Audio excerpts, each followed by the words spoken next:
അസ്സലാമു അലൈക്കും വറഹ്മത്തുള്ളാഹി അൽഹംദുലില്ലാഹി വകഫാ വസ്സലാമുൻ അലാ ഇബാദിഹിൽ ലദീന മുസ്തഫാ മബഅദ്.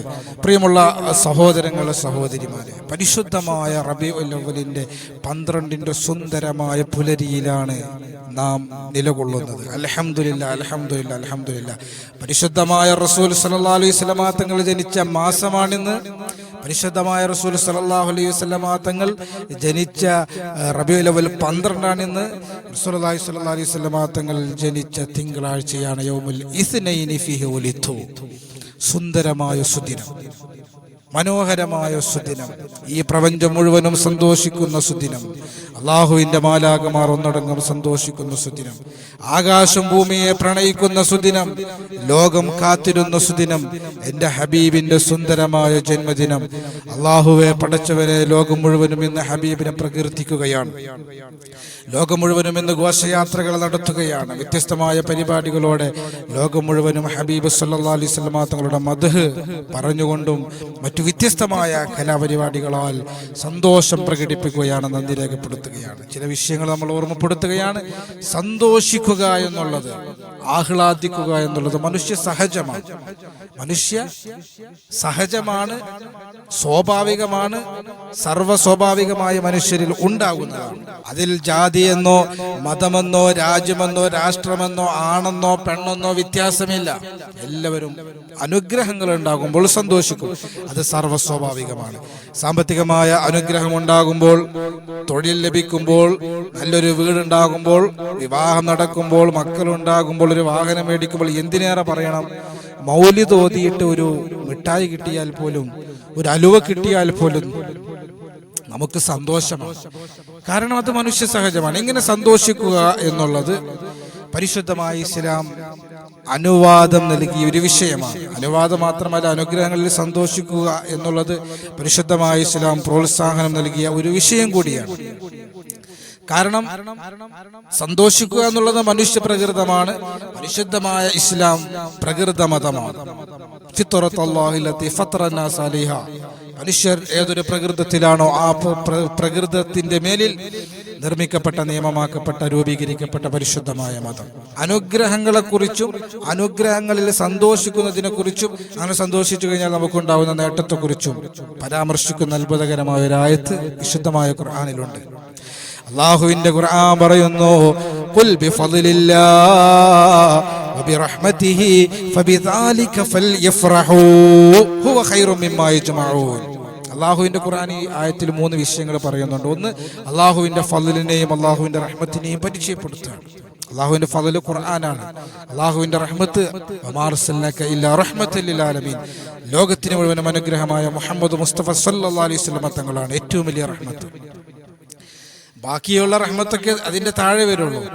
അപ്പോ വിശുദ്ധമായ ഖുർആൻ കൊണ്ടും പരിശുദ്ധമായ റഹ്മത്ത് കൊണ്ടും അല്ലാഹു സുബ്ഹാനഹു വ തആല ഫദ്ലിനെയും റഹ്മത്തിനെയും പരിചയപ്പെടുത്തുന്നു, അഥവാ മുത്തുനബി തങ്ങൾ അല്ലാഹു പരിചയപ്പെടുത്തുന്നു എന്ന് നമുക്ക് മനസ്സിലാക്കാം. അതിനുശേഷം അല്ലാഹു പറയുന്നു രണ്ടാമതായി ആയത്ത്, ഫബിദാലിക ഫൽയഫ്റഹൂ. മുത്തുനബി തങ്ങളെ കൊണ്ട് നിങ്ങൾ സന്തോഷിക്കുക. ഫദ്ല് കൊണ്ടും റഹ്മത്ത് കൊണ്ടും സന്തോഷിക്കുക. റഹ്മത്ത് കൊണ്ട് സന്തോഷിക്കുക എന്നതിൽ മുത്തുനബി തങ്ങളെ കൊണ്ട് സന്തോഷിക്കുക എന്ന് പരിശുദ്ധമായ ഖുർആൻ വളരെ കൃത്യമായി നമുക്ക് മനസ്സിലാക്കാൻ, ഈ ആയത്ത് ഓതുമ്പോൾ തന്നെ ഇതിന്റെ അർത്ഥം മനസ്സിലാക്കുമ്പോൾ തന്നെ നമുക്ക് പ്രത്യക്ഷത്തിൽ തന്നെ നമുക്ക് മനസ്സിലാക്കിയെടുക്കാൻ കഴിയുകയാണ്. കൂടുതൽ വ്യാഖ്യാനങ്ങളിലേക്ക് നമ്മൾ തേടി പോകേണ്ട കാര്യമേ ഇല്ല. ഫൽയഫ്റഹൂ, നിങ്ങൾ സന്തോഷിക്കുക. ഫദ്ല് കൊണ്ട് റഹ്മത്ത് കൊണ്ട് സന്തോഷിക്കുക. മുത്തുനബി തങ്ങളെ കൊണ്ട് സന്തോഷിക്കാൻ വിശുദ്ധമായ ഖുർആൻ പറയാണ്, ഹുവ ഖൈറും മിമ്മാ യജ്മഊൻ. ആ അനുഗ്രഹങ്ങളിൽ നിങ്ങൾ സന്തോഷിക്കുന്നതെല്ലാം നിങ്ങൾ ഒരുമിച്ച് കൂട്ടുന്നതിനേക്കാളൊക്കെ നിങ്ങൾക്ക് ഖൈറാണ് എന്ന് അല്ലാഹുവിന്റെ വിശുദ്ധമായ ഖുർആൻ. അപ്പൊ അല്ലാഹുവിന്റെ ഫദ്ലിനെയും റഹ്മത്തിനെയും അല്ലാഹു പരിചയപ്പെടുത്തുന്നു. അതുകൊണ്ട് നിങ്ങൾ സന്തോഷിക്കണമെന്ന് അല്ലാഹു പറയുന്നു. എത്ര റസൂലുള്ളാഹിയെ കൊണ്ട് സന്തോഷിച്ച എത്ര സംഭവങ്ങൾ നമുക്ക് ചരിത്രത്തിൽ കാണാൻ കഴിയും. പരിശുദ്ധമായ മദീനയിലേക്ക് അല്ലാഹുവിന്റെ റസൂൽ കടന്നു വന്നപ്പോൾ വ്യത്യസ്തമായ പരിപാടികൾ. നബിയേ, അങ്ങയുടെ മുമ്പിൽ ഞാൻ ദഫ് കൊട്ടട്ടെയോ എന്ന് ചോദിച്ച സഹാബാക്കളുണ്ട്. നബി തങ്ങളെ വ്യത്യസ്തമായ രൂപത്തിൽ പ്രകീർത്തിച്ചവരുണ്ട്, പുകഴ്ത്തിയവരുണ്ട്, പാടിയവരുണ്ട്. അപ്പൊ സന്തോഷിക്കുക എന്നുള്ളത് വിശുദ്ധമായ ഇസ്ലാം പ്രോത്സാഹിപ്പിച്ച വിഷയമാണ്. സന്തോഷത്തിന്റെ ഏത് മാർഗവും നമുക്ക് സ്വീകരിക്കാം, ഹലാലായ മാർഗമാകണം എന്ന് മാത്രം. ദുഃഖം അത് പരിശുദ്ധമായ ഇസ്ലാം പ്രോത്സാഹിപ്പിച്ചിട്ടില്ല. ഒരു മരണ വീട്ടിലെ മുടിക്കെട്ടഴിച്ചിട്ട് ചാടി കളിക്കുന്ന ദുഃഖം പ്രകടിപ്പിക്കുന്ന സ്വഭാവം ചില ആളുകൾക്കുണ്ട്, ചില വിഭാഗം ആളുകൾക്ക്. അത് പരിശുദ്ധമായ ഇസ്ലാം പ്രോത്സാഹിപ്പിച്ചിട്ടില്ലല്ലോ. ഒരാൾ മരിച്ചു കഴിഞ്ഞാൽ 3 ദിവസത്തിൽ കൂടുതൽ നിങ്ങൾ ദുഃഖിച്ചിരിക്കരുത് എന്നാണ് പരിശുദ്ധമായ ഇസ്ലാം പഠിപ്പിച്ചത്. ദുഃഖത്തിന് പ്രോത്സാഹനം കൊടുത്തില്ല, സന്തോഷത്തിലാണ് പരിശുദ്ധമായ ഇസ്ലാം പ്രോത്സാഹനം നൽകിയത്. അതുകൊണ്ട് സന്തോഷിക്കുക. ഇന്ന് മുഴുവൻ നമ്മൾ സന്തോഷിക്കുകയാണ്. അള്ളാഹുവിന്റെ റസൂൽ എന്ന റഹ്മത്തിന് അള്ളാഹു നമുക്ക് നൽകിയതിന്റെ പേരിൽ അങ്ങനെ നമ്മൾ സന്തോഷിക്കുക എന്നുള്ളതും അള്ളാഹു നമുക്ക് നൽകിയ റഹ്മത്തും ഖൈറും മിമ്മാ യജ്മഊൻ വലിയ അനുഗ്രഹമാണെന്ന് അള്ളാഹുവിന്റെ വിശുദ്ധമായ ഖുർആൻ. എത്രത്തോളം എന്നാൽ പരിശുദ്ധമായ ഖുർആനിൽ ഒരു സൂറത്തുണ്ട്, തബ്ബത് യദാ അബീ ലഹബ്. അബൂലഹബിന്റെ മേൽ അള്ളാഹുവിന്റെ ശാപമുണ്ടാകട്ടെ. അള്ളാഹു ശപിച്ചു, ഒരു സൂറത്ത് വരെ ഇറങ്ങി അബൂലഹബിന്റെ പേരിൽ. ആ അബൂലഹബ് നരകത്തിലാണ്.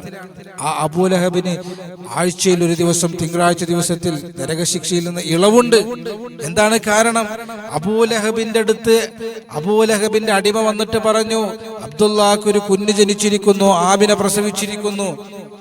ആ സന്തോഷം കേട്ട അബൂലഹബ് തന്റെ അടിമയെ മോചിപ്പിച്ചു. അതിന്റെ പേരിൽ യൗമുൽ ഇസ്നൈനി ഫീഹി ഉലിതു, റസൂലുള്ളാഹി ജനിച്ച ദിവസത്തിൽ സന്തോഷിച്ച അബൂലഹബിന് അല്ലാഹു സുബ്ഹാനഹു വ തആല തിങ്കളാഴ്ച ദിവസത്തിൽ ശിക്ഷയിൽ നിന്ന് ചെറിയൊരു ഇളവ് കൊടുക്കുന്നു എന്ന് പരിശുദ്ധമായ ഹദീസുകളിൽ നമുക്ക് വ്യക്തമാണ്. കാഫിറായ അബൂലഹബിന് പോലും റസൂലുള്ളാഹിന്റെ ജന്മദിനത്തിൽ സന്തോഷിച്ചതിന്റെ പേരിൽ അള്ളാഹു നരകശിക്ഷയിൽ നിന്ന് ഇളവ് കൊടുക്കുന്നുണ്ടെങ്കിൽ, അള്ളാഹുവിൽ വിശ്വസിക്കുന്ന, ദിനത്തിൽ വിശ്വസിക്കുന്ന, മുത്തുനബി തങ്ങളുടെ ജീവന തുല്യം സ്നേഹിക്കുന്ന നമുക്ക് ഈ ജന്മദിനത്തിൽ നാം സന്തോഷ പ്രകടനം നടത്തുമ്പോൾ അള്ളാഹു ഒരുക്കി വെച്ചിരിക്കുന്ന പ്രതിഫലത്തിന്റെ വലുപ്പം എത്രയായിരിക്കുമെന്ന് ചിന്തിക്കാൻ ഈ റബീഉൽ അവ്വൽ 12ന്റെ സുന്ദരമായ, സന്തോഷകരമായ, സുരഭിലമായ സുദിനത്തിൽ നാം സമയം കണ്ടെത്തണം. പ്രതിഫലം ആഗ്രഹിക്കണം. മുത്തുനബി തങ്ങളുടെ ഹുബ്ബ് കൊണ്ട് വിജയിക്കാൻ, അള്ളാഹുവിന്റെ പൊരുത്തം നേടിയെടുക്കാൻ നാം മത്സര ബുദ്ധിയോടെ പരിശ്രമിക്കണം. അള്ളാഹു തൗഫീഖ് നൽകി അനുഗ്രഹിക്കുമാറാകട്ടെ. അതുകൊണ്ട് ലോകം മുഴുവനും സുന്ദരമായ ഈ സുദിനത്തിൽ സന്തോഷിക്കുമ്പോൾ സന്തോഷ പ്രകടനം നടത്തേണ്ടുന്ന ദിവസമാണ്, ആഹ്ലാദിക്കേണ്ടുന്ന ദിവസമാണ്, നന്ദി രേഖപ്പെടുത്തേണ്ടുന്ന ദിവസമാണ്. അള്ളാഹു സുബ്ഹാനഹു വ തആല ഈമാൻ നൽകി അനുഗ്രഹിക്കുമാറാകട്ടെ. മുത്തുനബി തങ്ങളുടെ ഹുബ്ബ് കൊണ്ട് വിജയിക്കാൻ അള്ളാഹു തൗഫീഖ് തരട്ടെ. മുത്തുനബി തങ്ങളുടെ 1499 ജന്മദിനാശംസകൾ എല്ലാവർക്കും നേരുന്നു. അസ്സലാമു അലൈക്കും വറഹ്മത്തുള്ളാഹി വബറകാതുഹു.